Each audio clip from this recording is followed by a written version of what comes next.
Il y a eu aussi le grand tournant quand j'ai divorcé avec Haller en 2010. Donc ça a été déjà un effondrement, un anéantissement. Donc c'était déjà un divorce avec un premier grand pervers narcissique qui était le gourou de la secte en question. Et en 2017, c'était le divorce d'avec mon patron, qui était, de mon point de vue, aussi un autre grand pervers narcissique. Donc c'est vrai que j'ai eu en frontal deux grands pervers narcissiques qui chacun m'ont fait vivre un enfer voilà, très profond, quoi. Donc l'expérience de l'enfer, l'expérience de l'ombre et l'expérience des ténèbres, c'est aussi, je dirais, une des couleurs de ma spiritualité, d'arriver à alchimiser le pire, les enfers des gens qu'on rencontre, mais aussi même des enfers spirituels que j'ai croisés, quoi. Quand on goûte à cette nuit noire de l'âme, c'est comme ça que la plupart des gens qui ont cette spiritualité l'évoquent. Qu'est-ce qu'on fait dans la foulée? Quel chemin on prend quand on se retrouve effectivement dans au plus profond? Alors on va dire, une fois qu'on a touché le fond, il faut, hop, on a un sursaut de survie et on remonte la pente et hop, on nage vers la surface. Ok, d'accord. Qu'est-ce qu'il faut? Qu'est-ce que vous avez fait?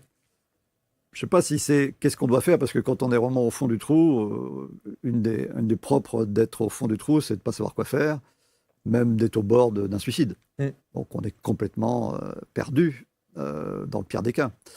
Et c'est là où je dirais les petits ou les grands miracles peuvent survenir, à travers les proches, à travers des synchronicités.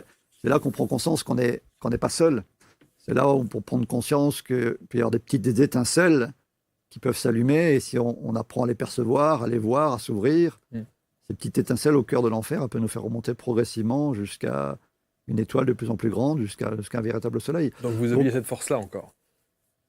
C'est pas que ma propre force, encore une fois, justement, c'est vraiment lié à mon parcours, ma conviction, ma foi profonde, mon évidence, plus qu'une fois encore, c'est de savoir que je suis pas seul.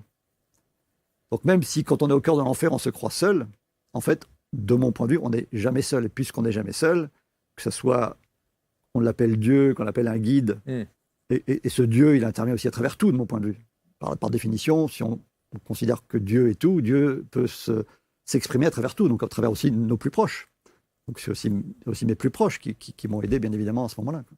Puis les synchronicités, les signes qui s'ouvrent, même au cœur de l'enfer.